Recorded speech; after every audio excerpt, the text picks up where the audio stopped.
My name is Teresita Blanco, the Artsy sister, and today we're reading Saturnastra Karina. This is Lesson 10, Part 1. The Dangers of Dualities. It was the night before the last day of class, and Karina's husband had finally returned home, and they were playing with their cute little baby. It was a standard game that adults play with small kids. The kid would wake up for half an hour and look about bored. In the meantime, the parents would speak gibberish and make stupid faces at the child to see if they could make it smile or laugh. In this respect, Karina and Letholdus were one and the same. While petting the little kid's forehead with her pinky, Karina said, "I don't know what to do with the final lesson." "You could talk about those higher beings Mom was arguing about when I got home," suggested Letholdus. "She surprised me. I knew she could sense more than what she let on," said Karina, smiling. So the mother was pretending not to be a telepath. Mother has always been the type of person, never showing all the cards she has on her hand, or even the fact that she has cards to begin with, explained Letholdus. He added, "So why not higher beings?" With the current climate of today, as with many other things, it boils down to so what? Most of the information I have in my little head serves no real practical purpose. "It is useless, refrigerated knowledge," said Karina.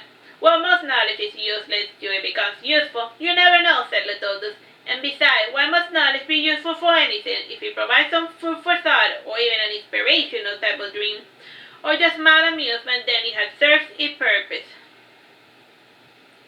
"I am going to try my two ideas for the final lecture. I will have something sublime and something practical," said Karina.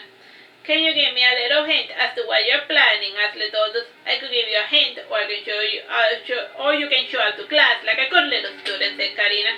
"But Janus is going to be there," said Letholdus, worried. "It's fine. The damage is done. You seeing each other is not going to make things any worse."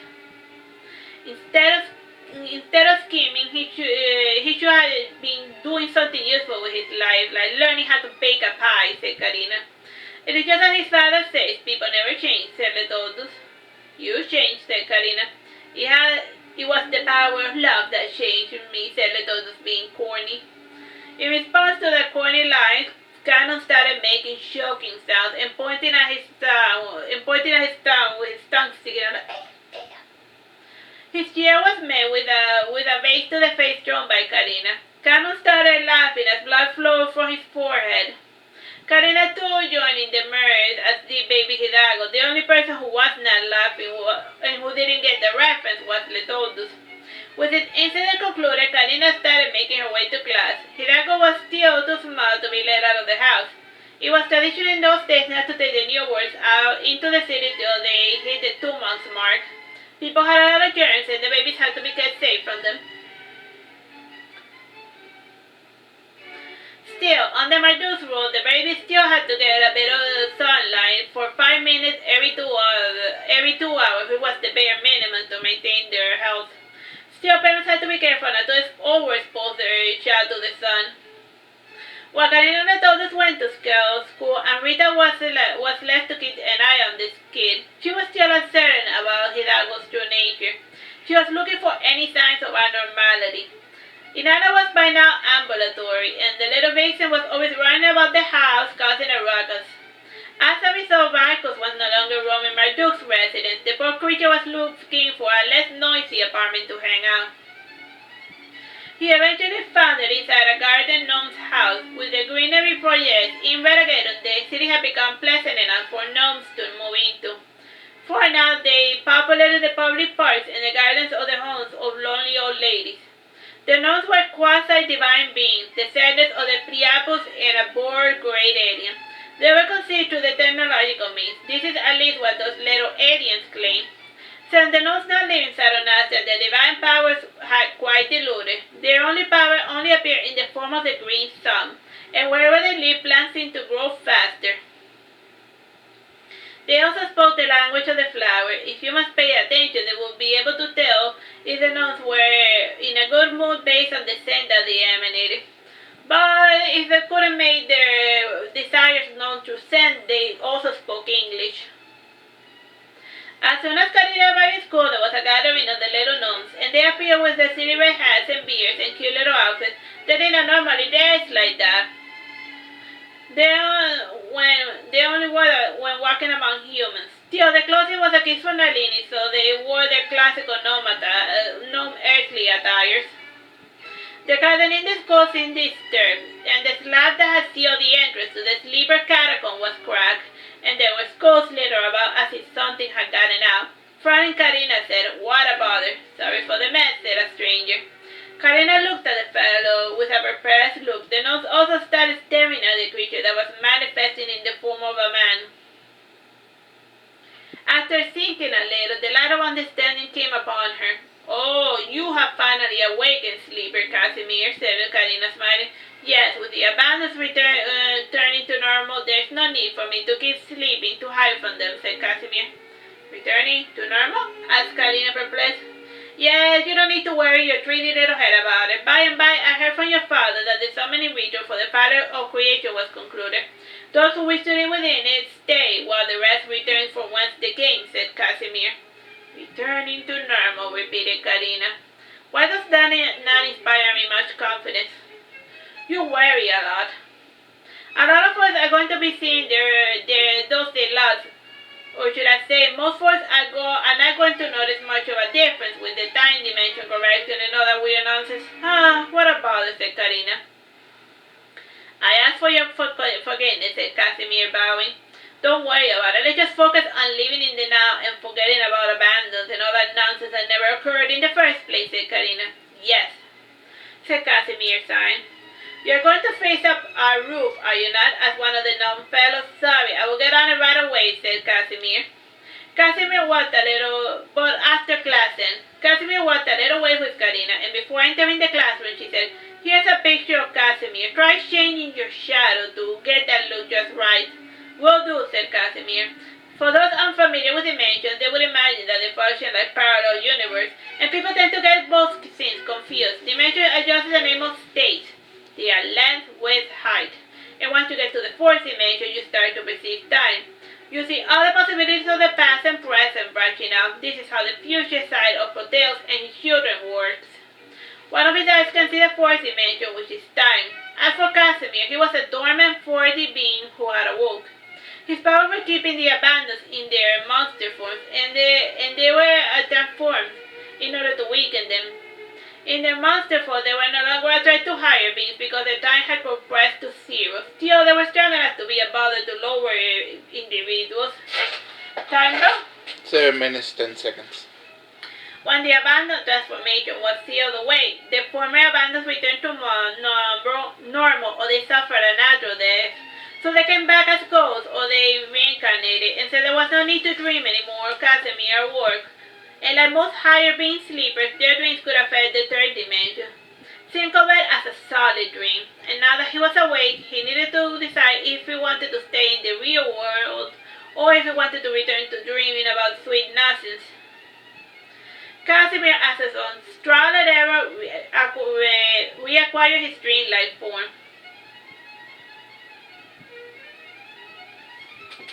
When his hands got a bit tired, the shape would work and he would become as a squid master. At another time, this was a surprise to students, but they had gotten used to seeing Bicos transforming almost on a daily basis. The table was set up pretty nice. The Bicos was in the form of a table. Casimir sat on the table and he took an empty cup and he pretended to sip from it, and he took an imaginary piece of cake. He always did so even before waking up. The students thought he was just being a cheap weirdo. The luncheon was rather pleasant, and even with Janus there sharing the meal with Letholdus. Reginald, "Janus, why did you attack Letholdus?" "Because I wanted to achieve world peace," said Janus. "That doesn't make any sense," whined Regin. If you read a bit of the news, then you would understand," remarked Carmela. "Aren't all those papers liars?" "More or less, but they have a general theme, so if you read between the lines, then you will understand the truth," said Carmela. "I guess," said Regin, not too convinced. Changing the topic, Regin said, "So that is going to be our final lesson?" "The final lesson? Well, I have a number of ideas. I'm going to start with the first of them. Did you know that beneath our feet there used to sleep a weird creature called a sleeper? Well, he just woke up and it's Casimir," said Karina, pointing at him. Tell us something we don't know already, said Lucian. Ever since he started in the magic school, he had gotten into the habit of pretending to know more than he let on.